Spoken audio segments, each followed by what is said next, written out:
ইরানের একটা বন্দরে এই ভারতীয়রা কাজ করত।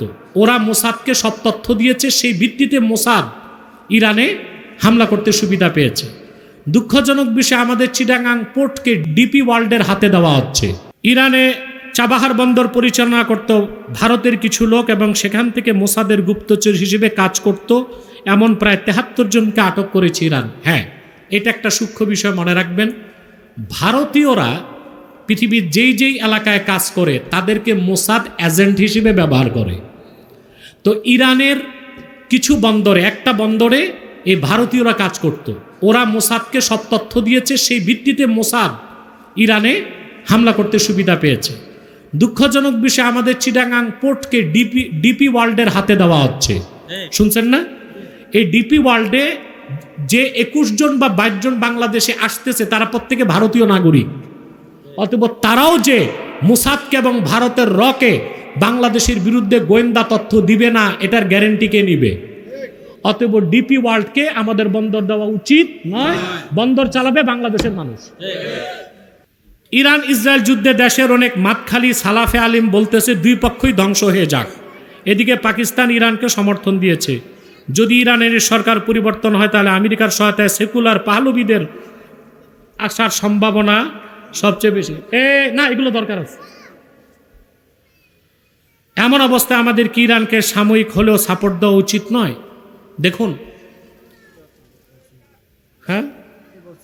হ্যাঁ, এটা আমি আগে বলে দিয়েছি, তারপরও বলছি যে দেখুন, সালাফি লামাজহাবি যারা বাংলাদেশে আছে এরা কিন্তু প্রো জায়নিস্ট, এরা ইসরায়েলকে সবসময় সমর্থন করছে। এর জন্য ওরা ইরানেরও ধ্বংস চায়, ইসরায়েলেরও ধ্বংস চায়।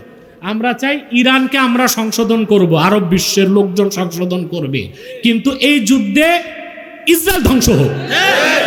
কোন মুসলমান এটা চাইতে পারে না ইসরায়েল বিজয়ী হোক। আল্লাহ আমাদেরকে হেদায়েত দান করুন, বলুন আল্লাহুম্মা আমিন।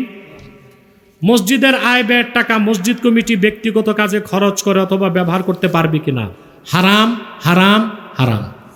পরিষ্কার ফতোয়ার কিতাবে আসছে, মসজিদের মোমবাতি থেকে আপনি বাড়ির মোমবাতির আগুন ধরানো হারাম। এখন মসজিদের মোমবাতি থেকে যদি বাড়ির মোমবাতি ধরানো হারাম হয়, তো কেশিয়ার মসজিদের টাকা দিয়া ধান কিনছে 200 মণ বিক্রি করবে, এটা কি জায়েজ হবে না? বড় হারাম। এই কাজ মসজিদ কমিটি কোনোদিন করবেন না। আল্লাহ রক্ষা করুন আমাদেরকে। আসুন আমরা মুনাজাত করি। আর কি, এখানে আমার 3টি কিতাব এসেছে। নির্বাচিত তাফসির প্রথম খণ্ড সূরা ফাতিহার তাফসির, নির্বাচিত তাফসির দ্বিতীয় খণ্ড। কে না, এটা আমি যাচাই করে দেখছি, এটা আমির হামজার নিজের বক্তব্য না, কোনো ইহুদির বক্তব্য দিতে যাইয়া সে কথার ঘটনা বলছে, ইউটিউবাররা কেটে তার বক্তব্য প্রচার করছে। অবশ্য আমির হামজা আগে বহুত পাগলামি করছে, আমরা তাকে সংশোধন করছি। দোয়া করি আল্লাহ তারে পুরা মাথাটা ঠিক করে দেখ। মধ্যপ্রাচ্যে মার্কিন প্রেসিডেন্টের সফরকে আপনি কিভাবে দেখেন? একটা প্রশ্ন, মিডিয়ার পক্ষ থেকে কিছু প্রশ্ন। দেখেন, মার্কিন যুক্তরাষ্ট্রে এখন যে প্রেসিডেন্ট, এটা হচ্ছে পাগলা, এটার নাম হচ্ছে খ্যাপাটে প্রেসিডেন্ট। খ্যাপাটে প্রেসিডেন্ট।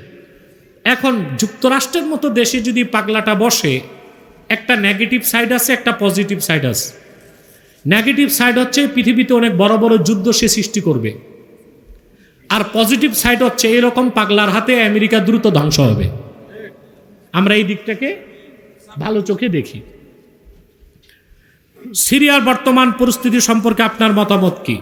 আহমদ আশ-শারা, সে মূলত আল কায়দার সদস্য ছিল এবং এক সময় সে জান বাজি রেখে জিহাদ করেছে ইহুদিদের বিরুদ্ধে, মার্কিনীদের বিরুদ্ধে। এখন রাষ্ট্র ক্ষমতায় আসার পর তার নিয়তটা আবার একটু নষ্ট হয়েছে কিনা, এটা একটু চিন্তার বিষয় আছে। হ্যাঁ, একটু চিন্তার বিষয় ছাড়া বলা যায় না, কারণ আমরা শুনতেছি ইসরায়েল থেকে সিরিয়ার আকাশ ব্যবহার করা হচ্ছে। অতএব সিরিয়া তার আকাশ সীমা বন্ধ করে দিলেই পারে। ইরান ইসরায়েলের হামলাকে আপনি কিভাবে দেখছেন? এটা মূল আলোচনায় বলেছি। আমরা বলি ইরানের সাথে আমাদের দ্বন্দ্ব আছে, কিন্তু আমরা চাই বর্তমান যুদ্ধে ইসরায়েল নিশ্চিহ্ন হয়ে যাক। বিশ্বব্যাপী কমার্শিয়াল বিমান দুর্ঘটনা বৃদ্ধি পেয়েছে। কমার্শিয়াল বিমান সব জায়গায় বৃদ্ধি পায় নাই, ধ্বংস হওয়া।